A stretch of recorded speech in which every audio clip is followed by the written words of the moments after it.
नमस्कार मित्रांनो, fat to फिटच्या day 5मध्ये तुमचं सगळ्यांचं स्वागत आहे. मित्रांनो, 6:30चा अलाराम कंटिन्यू वाजत होता, पण मी काय आज उठलो नाही. लेट झाला उठायला. देन उठल्यानंतरला स्ट्रेचिंग केली आणि 2 ग्लास गरम पाणी पियालो.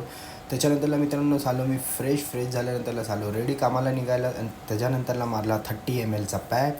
त्यानंतरला सुरुवात केली ब्रेकफास्टला आणि हा होता आजचा माझा ब्रेकफास्ट एन्जॉय केल्यानंतर मित्रांनो घरातल्यांना सगळ्यांना बाय करून निघालो मी आज कामाला जाताना. मित्रांनो, आजचा रोड जो एवढा मला खाली आयुष्यात कधी नाही भेटला आहे. आणि मित्रांनो, ही जी लोकेशन आहे ही कुठे आहे मुंबईमध्ये, जर तुम्ही राहत असाल नक्की तुम्हाला माहिती असेल, प्लीज मला कमेंट करून सांगा. कामावरून परत घरी आलो आणि मी केला माझ्या नंतरला लंच केल्यानंतरला मित्रांनो थोडा वेळ रेस्ट केला आणि त्याच्यानंतरला केला मी जिमला जायचे प्रिपरेशन. त्याच्या अगोदरचा घेतला मील, बॅग उचलली आणि निघालो जिमला आल्यानंतरला मित्रांनो आज होता बायसेप. त्यासाठी सगळ्यात पहिली केली मी स्ट्रेचिंग केल्यानंतरला बार्बल कर्ल केला.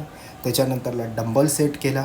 त्याच्यानंतरला परत मित्रांनो हॅमरचा सेट घेतला आणि लास्टला घेतला प्रेशर. मित्रांनो, हालत एवढी खराब झालेली तर निघालो घरी आल्यावरती झालो मी फ्रेश झाल्यानंतरला केलं मीलची प्रिपरेशन. आणि हा होता आजचा माझा फायनलचा मील.